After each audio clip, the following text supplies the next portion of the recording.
이제 오다 보니까 에베소 초대교회 예수님이 당시부터 시작해서 제자들 속사도까지 약 한 100년경까지라는 서머나 시대는 100년 이전에 네로 때부터 시작해서 핍박받고 순교받는 시대로서 313년 컨스탄틴이 종교의 자유를 기독교를 공인해주는 이 그때까지로 본다면 서머나 시대는 313년까지 마감하게 됩니다.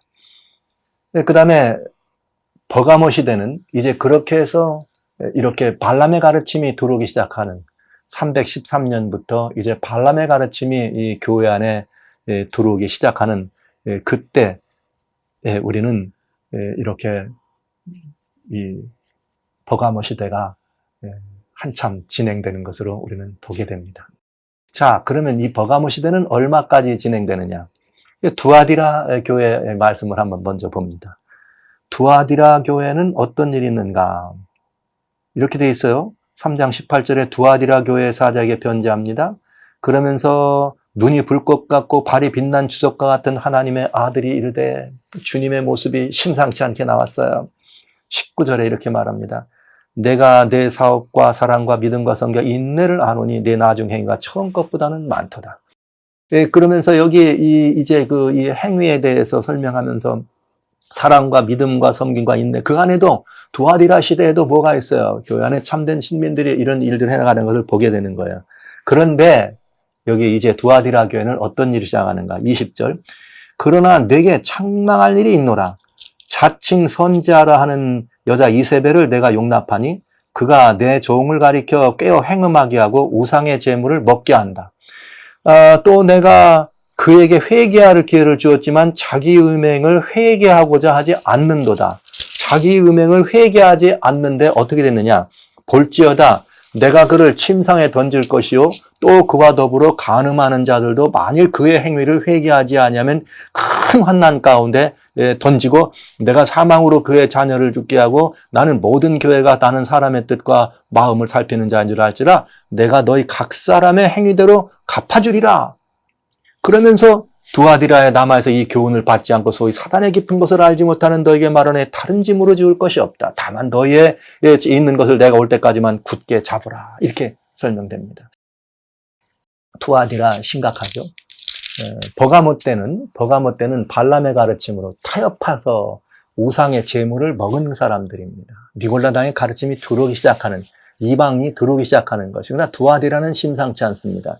여기 이세벨을 용납했다. 여러분, 이세벨이 누구죠? 시대입니다.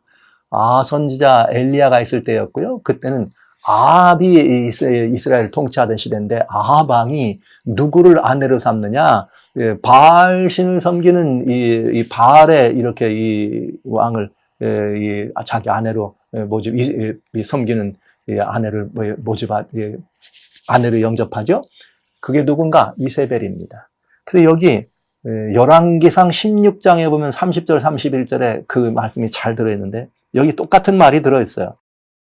내가 이세벨을 영접했다. 그런데 이 이세벨이 이 아합의 궁중에 들어와가지고 말이죠. 궁중에다 사당을 만들고 바알과 아세라의 사제들을 키워내고 우상을 숭배하게 합니다. 그러니까 이건 뭐냐? 정치와 종교가 연합되고 합동되는 것을 의미해요.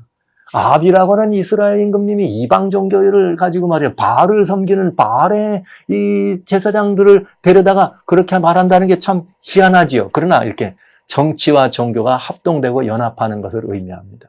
자, 이렇게 이 교회가 이렇게 타협하기 시작하면 그 타락의 길은 정말 표현할 수 없을 만큼 이렇게 나빠지게 돼요. 우상의 제물을 실수로 한번 먹을 수는 있지만 그러나 우상을 숭배하는 나라와 혼인 언약을 맺어가지고 우상을 숭배하는 나라와 혼인 언약을 맺어가지고 나라 전체를 배도하게 한다면 이건 정말 큰일 아닙니까? 이렇게 나라 전체를 배도한다면 이건 정말 큰일입니다. 그래서 이렇게 모든 이 배도 중에 정치와 종교의 연합은 정말 가장 큰 주님을 아프게 하는 배도라는 것이죠. 그런데 더 치명적인 건 뭐냐면 여기 21절에 보면 회개할 기회를 주었는데도 불구하고 음행을 회개하지 않더랍니다. 그러니까 점점 더 어떻게 되는 거예요? 이것이 점입가경으로 이렇게 점점 더 그런 그 하나님을 배도하는 길에 들어서는 두아디라 이 교회인 것을 보는 것이죠. 정말 주님을 아프게 하는 것은 무엇일까? 우리의 신랑 되시는 예수님을 버리고, 신랑 되시는 예수님을 버리고 다른 신, 이방 종교, 우상과 간음하고 말이죠. 예수님을 버리고, 신랑인 예수님을 버리고 우상과 함께 그 우상의 침상에 올라간다고 하는 이런 이 모습이 두아디라 시대의 모습이었습니다. 주님은 이런 시대를 향하여 돌아오라, 회개하라, 그런 기회를 주셨던 것이죠. 그러나 끝내 그들은 회개하지 않았습니다. 그렇게 해서 이런 일이 그렇게 해서 결국은 이 시대가 어떤 일이 벌어져요? 예수님을 어떻게 하는 것입니까? 떠난 거죠. 우상에게 혼인했단 말은, 우상하고 결혼했단 말은 하나님을 포기하고 예수님을 포기했다는 뜻이에요. 이런 기독교가 한 시절 있었습니다. 언제 이런 일이 교회 역사 속에서 진행되고 있었는가?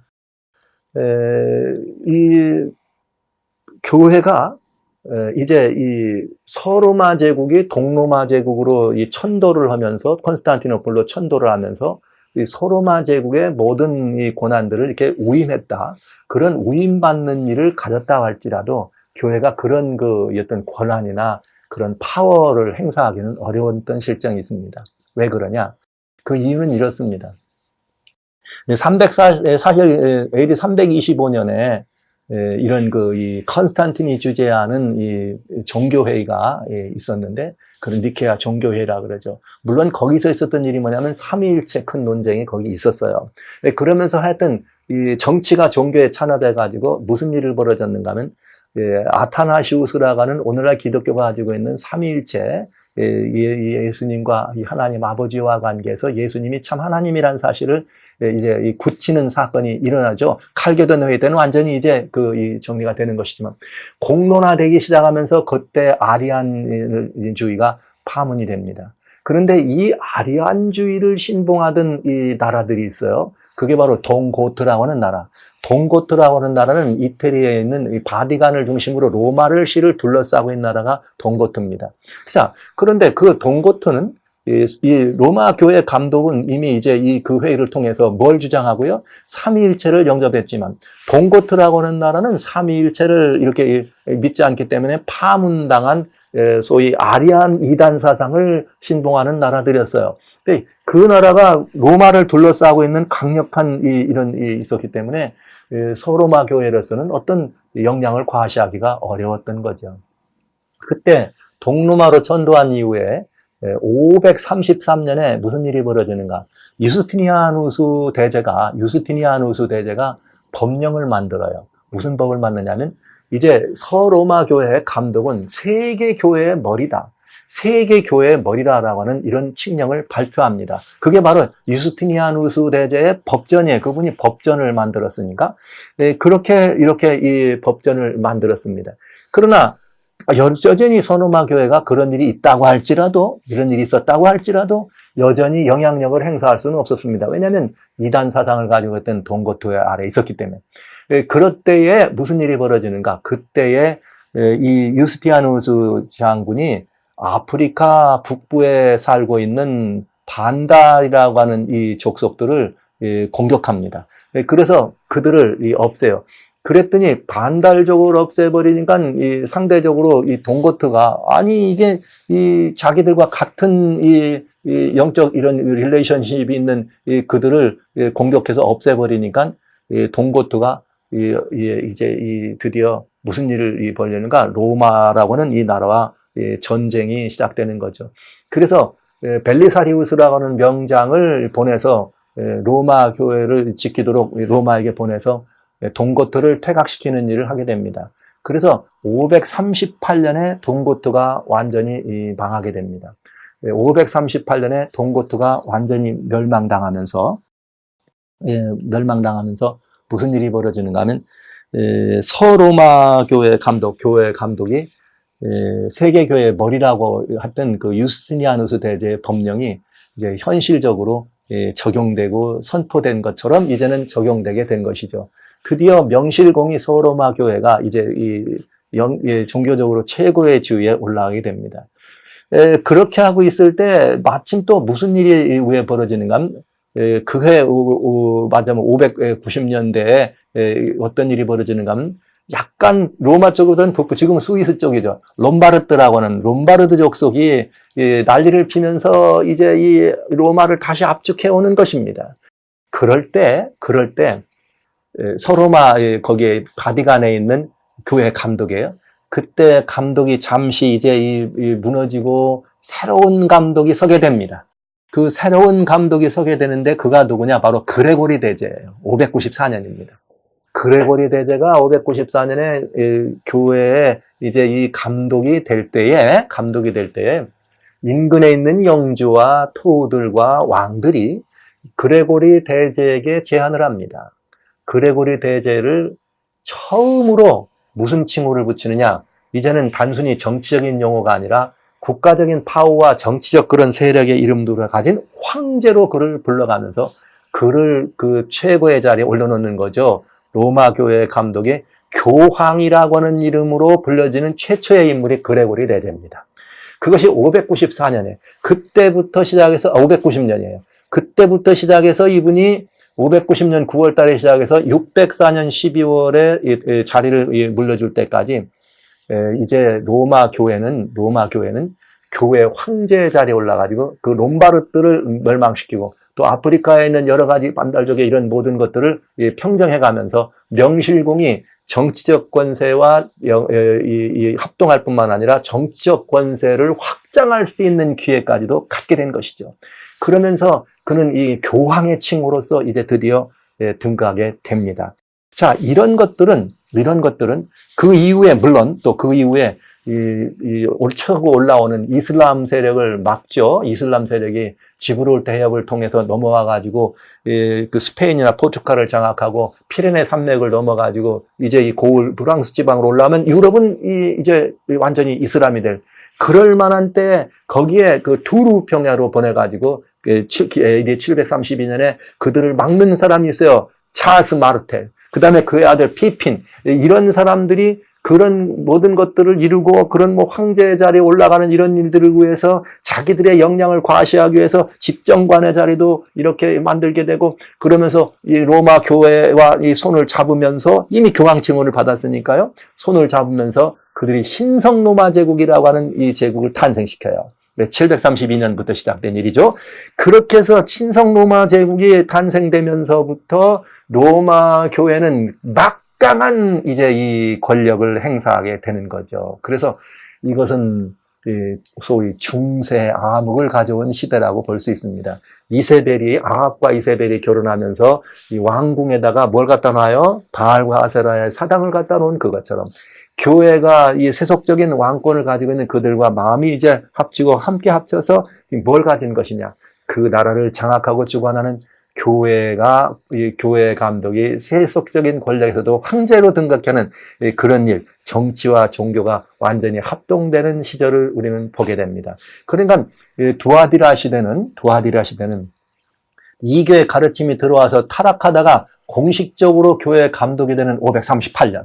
533년부터 538년, 그리고 이 세속적인 칭호로도 교회 황제가 되는 590년, 바로 그 530년부터 90년 그 어간에 교회는 완전히 두아디라 시대가 들어왔다고 하는 것을 우리는 역사를 통해서 너무나 분명하게 볼 수가 있어요. 그래서 신성 로마 제국까지 탄생시키는 그런 이 배경에는 이 로마 교회가 영향력을 행사하고 그게 이제 모든 일을 따르게 되고 중세는 암흑기에 접어가는 전성시대가 시작된 것입니다. 자, 이렇기 때문에 교회는 참으로 어려워진 것이죠. 그러나 성경은 이렇게 말해요. 두아디라에 그래도 진실된 사람이 있어서 이런 교훈을 받지 않고 이게 남아있는 사람들이 있었다. 그래서 이들에게는 주님께서 뭘 준다 그랬느냐? 2장 28절. 내가 그들에게 새벽별을 주리라. 이게 새벽별을 준다. 이 말은 우리 말씀드렸어요. 그들에게 새벽별을 주리라. 여러분, 어둠을 밝힐 새벽별. 여러분, 우리 예수님이 이 광명한 새벽별이라는 말씀을 아까 지난번에 드렸습니다. 그런가 하면 또 우리가 또 누구예요? 주님의 손에 있는 별입니다. 그러니까 두아디로 감독에게 새벽별들을 준다고 하는 말은 이제 다 그런 정치와 종교가 연합됐지만 그래도 그런 가르침을 따르지 않고 거기에 한 거에서 분연히 일어날 수 있는 하나님의 일꾼들이 있다 이거죠. 그걸 지키고 있었다 이거죠. 그걸 두아디라 시대 교회입니다. 얼마나 절묘한 만남입니까? 그렇게 해서 교회에 그런 타락한 교회에 그런 완전히 주님을 떠나가고 주님이 계시지 않고 예수님을 떠나서 말이죠. 이렇게 우상에게 경배하면서 행음을 하는 그들에게 여러분 정말 두아디라 교회 이름이 누구예요? 수고의 향기. 예수님을 떠나서 인생의 힘으로 역사를 이뤄가려고 하는 것들이 얼마나 고생스럽겠어요. 역사를 주관하시는 예수님을 지금 우리는 보고 있는데, 교회 역사를 주관하시는 예수님을 보고 있는데 그 얼마나 고통스럽겠습니까? 그렇게 하면서 두아디라 시대가 문을 열게 된 것입니다. 그리고 그 시대가 한참 이렇게 전성을 누릴 때 성경은 그에게 새벽별을 주게 됐습니다. 새벽별은 뭘 할까요? 예수 그리스도를 응징하고 또 예수님의 은혜를 믿는 그런 사람들이 이제 일어나서 분연히 그런 시대의 모든 것들을 항거하는 모습이 있을 것을 보여주죠. 그래서 여기 태어나는 교회가 여기 이제는 3장으로 넘어가면서 4대 교회가 됩니다. 이 역사적인 이 관점에서 이 7교회를 살펴볼 때 얼마나 자상하고 놀랍게도 그 시대적인 그런 상황에 따라서 주님께서 이 역사를 설명해 주시는지 몰라요. 여기 보시죠. 4대 교회 사제에게 편지합니다. 그러면서 거기에 뭐라고 했는가? 7뼈를 가진 이 예수님의 모습으로 나와요. 아까 두아디라 시대에 뭐라 그래요? 새벽뼈를 주겠다. 근데 예수님이 이번엔 4대 교회에 뭐라 그래요? 7뼈를 오른손에 줬다. 그러니까 교회가 아무리 역사가 아무리 망가지고 깨어지고 흐트러져도 주님은 항상 그 손에 7뼈를 가지고 계십니다. 주님의 오른손에는 하나님의 참된 증인들이 있는 것이죠. 이것이 교회의 희망이었습니다. 교회의 역사를 주관하시고 모든 것들을 주관하시는 예수 그리스도의 은혜가 이렇게 이것을 통해서 우리에게 전달되는 것입니다. 그러면서 여기에 이제 이들이 누구인가? 2절부터 보면 일깨어 남은 바 죽게 된 것을 굳건하라. 4대란 이름은 남은 자란 이름이요. 남은 자란 이름이고 살아남은 자란 이름이에요. 또 살아남았기 때문에 새롭게 된 자란 그런 이름도 되게 되죠. 그래서 여러분 아시는 것처럼 남은 바 죽게 된 것을 굳게 하라. 이렇게 얘기하면서 이 하나님이 그런 별들을 가졌다고 그랬어요. 여기 4절에 뭐라 그랬는가? 4절 주님은 이랬습니다. 그러나 4대 옷을 더럽히지 않은 몇 명이 있다. 여기 빛나는 새벽별들을 말씀하신 것입니다. 더럽히지 않은 옷을 입었다. 누구예요? 누굽니까? 당시에 그 엄청난 중세 암흑, 종교적으로도 정치적으로도 인생의 역사적으로도 암흑이었던 그 시대를 끝까지 하나님 편에 들고 선 사람들이 있었죠. 바로 종교개혁자들이었습니다. 여러분 아시는 것처럼 예수님을 떠난 그들에게 종교개혁자들은 오직 성경, 오직 믿음이다. 제가 이거 조심해야 되겠어요. 솔라피데라고는 쓰지만은 그냥 믿음이라고 하면 안 돼요. 그냥 믿음이 아니라 오직 예수 그리스도를 믿는 믿음이라 해야 됩니다. 이제는 그때는 솔라피데 해도 괜찮은데 지금 시대 우리가 읽을 때는 예수님을 믿는 믿음으로 이해하시는 것이 훨씬 더 정확합니다. 그래야 오늘날 이 시대에 우리 주변에 일어나고 있는 다양한 그릇 거짓들에 대하여 우리가 항거할 수 있게 되겠죠. 그래서 여기 성경에 나온 것처럼 우리는 이미 두아디라 시대에 완전히 망가져 다 죽게 됐습니다. 그러나 그 죽게 된 것 가운데서도 그러나 여기 살아있는 사람이 있다 이 말이죠. 더럽히지 않은 사람들이 있었다. 그들은 새벽별들이었다. 주님은 그들을 오른손에 붙들고 있었다. 그리고 그들을 통해서 이들이 어떻게 합니까? 일어납니다. 우리는 그걸 뭐라 그래요? 종교개혁이라고 한다. 1517년 마르틴 루터를 통해서 종교개혁에 빛나는 별이 높아집니다. 존 캘빈에 의해서 일어납니다. 쭈빙글리가 일어났습니다. 영국에서는 위클립이 일어납니다. 그러면서 이제 이런 종교개혁의 새벽별들이 전 유럽을 일어나면서 이 중세 암흑을 다시 새롭게 이렇게 비춰가기 시작하는 것이죠. 여러분, 새벽이 오기 전에가 가장 어둡다 그래요. 그것처럼 중세 암흑이 깊을 때, 여전히 그때 깊을 때 새벽별들을 주님이 붙들고 있었고 그들을 통해서 하나님은 역사를 이루신 것입니다. 성경이 아까 말씀드린 것처럼 4대 그 옷을 더럽히지 아니한 몇 명이 있는데 그들은 흰 옷을 입고 예수님 나와 함께 다니리니. 놀랍죠? 예수님과 함께 다니리니. 그러면 예수님을 믿고 흰 옷이라고 하는 말은 무슨 옷을 말해요? 돌아온 사람들에게 주는 흰 옷은 무엇입니까? 아버지가 탕자가 돌아올 때 먼저 옷을 주셨습니다. 여러분, 이 흰 옷은 무엇인가?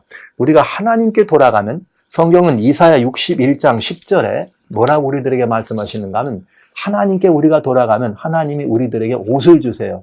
이사야 61장 10절에 그렇게 되어 있습니다. 내가 내 여호와 하나님으로 인하여 크게 기뻐하며 내 영혼이 나의 하나님으로 인하여 크게 즐거워하리니 이는 그가 구원의 옷으로 내게 입히시며 의의 겉옷으로 내게 입히시겠다. 옷이 얼마나 아름다운가. 마치 신부가 사모를 쓰며 신랑이 이 사모를 쓰며 신부가 자기 보물로 단장한 같도다 이렇게 표현했습니다.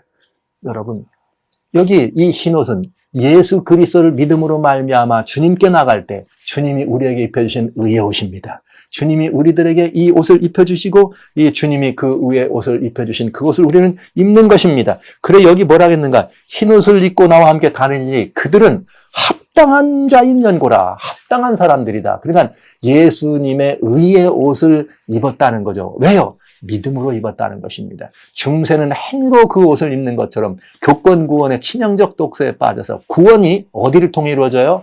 교회라고 하는 이 교회가 가진 이 지상권을 통해서만 이루어지게 되어 있어요. 면죄부를 팔았습니다. 그들은 해서는 안 될 일을 한 것입니다. 예수님께로 나와서 고백해야 될 죄사함을 우리는 그저 이 Godfather라 신부라고 하는 이름으로 사제라고 하는 이름으로 우리는 그것을 고해성사라는 이름으로 죄사함을 우리는 받고 있었던 것입니다.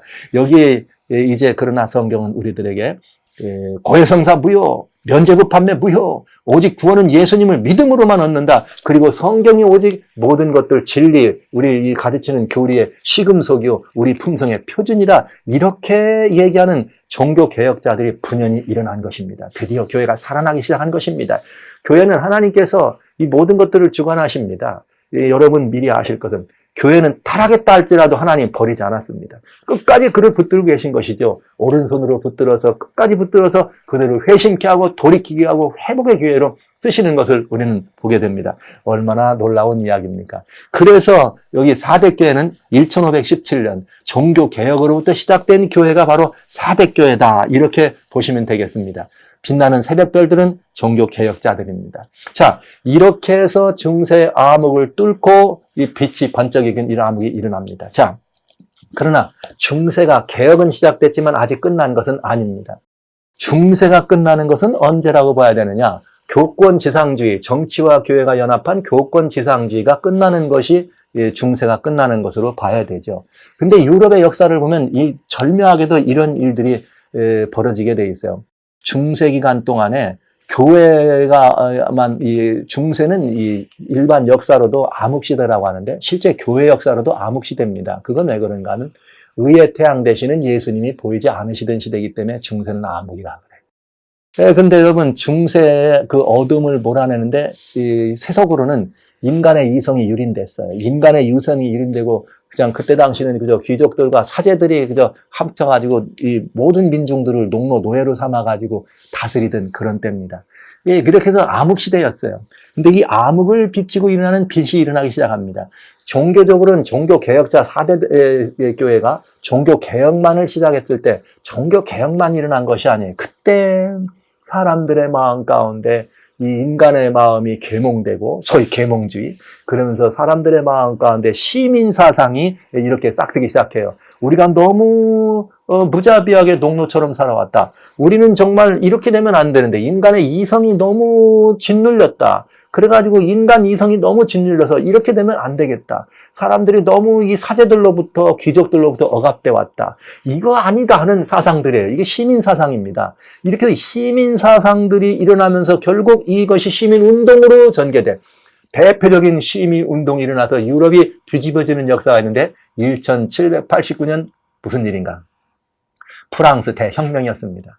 프랑스 대혁명은 이제는 드디어 이 평등함과 이 자유와 이런 그 진리라고 하는 이런 모든 것들을 근거로 해가지고 이 대혁명의 폭풍이 일어나고 이 폭풍으로 말미암아 중세 봉건주의 사회가 지나가게 됩니다. 중세 봉건주의 사회가 지나가면서 그 중세 봉건주의가 지나가는 대혁명의 그 엄청난 후폭풍을 잠잠케 한 것이 보나파르트 나폴레옹이었어요. 이 나폴레옹이 또 이렇게 황제에 등극했을 때 당시의 바티칸의 황제는 비오 6세였습니다. 근데 이 교황 비오 6세는 프랑스 대혁명을 정지합니다. 그런 일은 있어서는 안 된다고요. 이건 시민운동이었으니까요. 그렇게 정지하고 있을 때 또 이 나폴레옹이 황제가 돼가지고 이 바티칸, 로마 이런 데다가 너희들도 세금을 내라! 유럽을 평정하면서 그랬더니 우리는 이 종교권과 치해법권을 인정해서 우리는 내지 않겠다. 그 사이가 좋지 않았어요.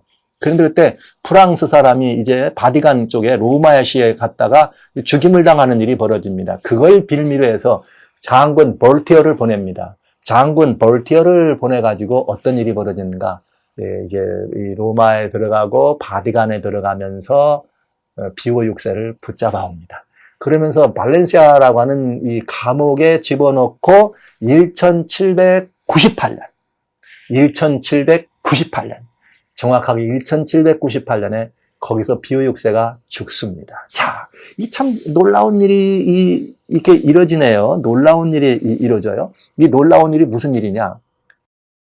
이 중세라고 하는 두아디라 시대가 약 500년 경대 시작되면서부터 그것이 이렇게 짐작되면서 533년에 법령이 발정되고 538년에 실제적인 그런 역사가 일어나더니 그러면서 정말 한때와 두때와 반때라고 하는 이 다니엘의 예언에 중세 작은 뿔 예언이 나오죠. 이 작은 뿔의 이 전성시대를 그렇게 표현했는데 한때와 두때와 반때라고 하는 기간이 있어요. 그것이 1260년입니다. 그래서 568년에다 1260을 더하면 1798이 됩니다. 절묘하죠. 물론 중세 교황권이 이렇게 이 멸망에 가증한 것이 말이죠. 멸망 미운 물건을 세우는 그 사건을 그걸로 볼 것이냐, 아니면 그 다음에 볼 것이냐는 우리 교회 역사가 또 판단할 나름입니다만은 여하튼 이런 일들이 일어나는 것을 우리는 보게 됩니다. 그래서 여기에 이 두아디라 시대는 여하튼 중세에 이렇게 모든 전성기를 가져왔던 중세 교황권이 이제 그 교권이 비오 6세가 1798년에 죽고요. 1850년대에서 60년대 사이에 무슨 일이 벌어지는가? 이태리가 새로운 이 혁명이 일어나면서 이태리의 통일운동이 일어나요. 이태리의 통일 발이 그때 유명한 가리발디라고 하는 이런 이 장수들이, 이 영주들이 나타나는데 그 통일운동이 일어나면서 바티칸에 주었던 모든 영지도 빼앗고 치해법권이니 뭐니 다 싹 뺏어가서 바티칸이 말이죠. 이런 어떤 그런 이 종교단체로서의 역량만 남은 것이지 정치적 입장은 완전히 사라지고 말아버립니다. 그러니까 그때가 죽게 된 상처가 발생하는 일도 우리는 볼 수가 있죠. 그러나 1798년이나 뭐 이렇게 여간에 비슷한 언덕도 안에 그런 일이 벌어진 것이고, 일단은 두아디라 시대는 그러니까 어떤 시대냐? 이제 그렇게 전성 시대부터 로마 교황권이 영향력을 내리는 1798년에서부터 1850년대 사이에 이제 이 두아디라 교회는 마감을 한다. 이렇게 말씀드릴 수가 있겠습니다. 자, 그런데 성경은 그렇게 두아디라 시대가 여기 끝나지만은 그 개혁 사상이 계속 진행되면서부터 무슨 일이 벌어졌느냐? 빌라델비아 시대가 시작돼요. 형제사랑이다. 이 개혁 때 두아디라는 그렇게 끝나지만 4대 교회가 종교개혁을 해가지고 종교개혁에 이제 열화와 같이 유럽을 들끓고 일어날 때 무슨 일이 벌어지는가? 열면 다윗의 열쇠를 가지니 열면 닫을 사람이 없고 닫으면 열 사람이 없다. 여러분 이게 뭐예요? 사도 바울의 기도가 이것입니다.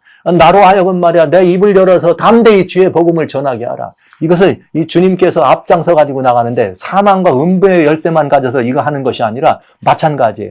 모든 멸망에 빠지는 모든 사람들에게 복음의 문이 열리는 것입니다. 여기 놀라운 일이 벌어집니다. 중세가 완전히 끝장나면서 1789년 대혁명으로 끝나면서 그 다음에 바로 생겨나는 것이 뭐냐? 1804년과 1810년경에 1816년경에 영국을 통해서 대성서공회와 미국의 성서공회가 발언합니다. 그러면서 성경이 완전히 들어가면서 성서공회가 일어나면서 그때 또 무슨 일이 벌어지는가? 2차 대각성운동이라는 운동이 또 미국과 유럽을 중심으로 일어나고 대각성운동이 일어나기 시작하면서 복음을 외방으로 전파하는 일이 벌어져요. 그래서 선교의 황금시대의 문이 열리는 시간을 우리는 보게 돼요. 성경에 성서공회가 나타나고 그러면서 선교의 황금 시대를 가져옵니다. 근데 그때 인간 이성의 개발이 이렇게 열려가면서 사람들의 인지가 이제 막 놀라지면서 무슨 혁명이 일어납니까? 또 이 전체적인 이 사회 분위기는 산업혁명이 일어나. 산업혁명이 일어나면서 1800년, 1700년대 후반으로부터 산업혁명이 일어나면서 기술 문명이 아주 신속하게 발달되기 시작하면서 드디어 배들이 말이죠. 이제 뭐 한 달 걸려서 미국과 영국을 왔다 갔다 하던 그런 시대가 이제는 순식간에 뭐도 만들어지고 이게 모스보드 나오고 또 그러죠. 이게 막 전화도 만결돼 가지고 이렇게 연결이 되고 전화 통화가 되고 이런 왕래가 빈번한 시대가 되나요? 다니엘은 12장의 마지막 때 무슨 일이 벌어지느냐? 왕래가 빈번하여 지식이 증가하며 왕래가 빈번하겠다 이런 말. 이때부터 그런 일이 또 시작되는 것을 우리는 보게 됩니다. 그런 것들을 편승해서 뭐가 시작돼요? 필라델비아가 시작되면서 이 복음이 놀랍도록 많이 이 복음이 온 땅에 이렇게 전파되는 것을 봐요. 볼지어다 3장 8절입니다. 내가 내 앞에 열린 문을 두었으니 능히 닫을 사람이 없다. 복음의 열린 문입니다. 선교의 황금 시대입니다. 내가 내 행위를 아는데 내가 작은 능력을 가지고서도 오랫동안 중세 핍박 때문에 뭐가 있었어요? 그저 종교 개혁이라고 하는 것 4대 시대 그 몇몇 개혁별 빛나는 별들을 통해 이루어진 것입니다. 아직도 이것이 그렇게 큰 힘이 번성되고 전 세계적인 역사를 펼칠 수 있는 시간이 아니었습니다. 그런데 어떤 일이 벌어져요? 그렇게 해서 시작한 그 일에도 무슨 일이 벌어집니까? 작은 일을 가지고도 큰 일을 이룬 이 빌라델비아에 관한 칭찬의 말씀이 이렇게 여기 있어요. 이렇게 참으로 놀라운 일이 벌어지는 것을 봅니다. 이때 산업혁명과 인문주의 운동과 그 다음에 이 성서공의 이 복음주의 운동이 함께 연합해서 약 200년 동안 역사는 선교의 황금 시대를 전 세계에 펼치면서 기독교라고 하는 이 이름이 이제 온 땅에 오늘날과 같이 펼쳐지는 전기가 되고 계기가 되는 것을 우리는 알 수 있습니다. 자, 이렇게 될 때 복음은 전 세계 도처에 이렇게 이뤄냅니다. 그러면서 여기 뭐라 했는가? 10절에 이런 말이 있어요. 내가 나의 인내의 말씀을 지켰은즉 내가 또한 너를 지켜 시험의 때를 면하게 하리니 이는 장차 온 세상에 임하여 땅에 거하는 자들을 시험할 때라. 이게 언제예요? 예수님 오실 때 아닙니까? 예수님 오실 때 이제 이때 어떻게 할 거다? 이 주님께서 그 시험의 때를 뭐 할 거다? 면하게 할 거다. 그 말은 주님의 재림할 때 영광스럽게 그 자리에 참여하게 되신다는 언약과 약속 아니겠습니까? 그래서 주님은 뭐라 했는가? 내가 속히 오리니 여기 11절입니다. 주님 오신다는 말이에요. 내가 속히 오리니 내가 가진 것을 굳게 잡아 아무도 내 멸류관을 빼앗지 말라. 여러분 지금 바로 우리가 이 황금 시대의 사람들인 것을 보게 됩니다. 복음이 온 땅에 전파되는 일이 이때부터 시작됩니다. 전파되었습니다. 이 운동을 위해서 많은 사람들이 순교도 당하고 고난을 당했습니다. 그러나 서머나 교회에게 죽도록 충성하라 생명의 멸류관 내게 있으랴. 여긴 뭐라 그랬어요? 아무도 내가 쓴 멸관을 뺏기지 않도록 하라. 주님이 우리들에게 약속하셨습니다. 저는 이 말씀을 바라보면서 속히 말이라. 주님께서 이렇게 속히 임하시는 이 교회. 그래서 빌라델비아는 형제사랑 때문에 선교하지 아니하고 전도하지 않으면 안 되는 그런 선도 황금 시대를 우리에게 가져다 준 그 시대가 바로 빌라델비아 교회 시대이다. 그러면 이제 이 시대는 산업혁명 이후 중세가 끝난 이후로 1798년, 89년, 1800년 초부터 시작해서 여전히 빌라델비아는 언제까지요? 예수님 속히 오리냐 하셨으니까 예수님 오실 때까지 이 시대는 진행되게 되겠습니다. 그러면 이제 빌라델비아부터 예수님 오실 때, 그런데 주님은 하나가 더 있다네? 그러면 예수님 오시기 전에 이제 이 빌라델비아의 역사를 근거로 해서 예수님 오시기 전에 하나님께서 여기는 뭐라 그랬는가? 시험의 때를 면하게 하겠다. 시험이란 말이 무슨 말이에요? 심판이잖아요. 테스트하는 거잖아요. 시험이란 말은 또 무슨 말입니까? 환난이나 재심판이나 이런 모든 이것이 언제예요? 예수님 오시기 직전. 그러면 예수님 오시기 직전에 있는 우리들의 모습에 대해서 특별한 하나님의 이 섭리의 교회가 있겠죠. 그것이 바로 7번째 교회, 라오디게아 교회 3장 14절부터 시작되는 라오디게아 교회가 되겠습니다. 자, 라오디게아 교회. 이제 정말 흥미진진해져요. 오늘 이 시대로 가까이 올수록 우리 흥미진진해집니다. 자, 그럼 이제 라오디게아의 모습을 또 살펴보도록 하겠습니다.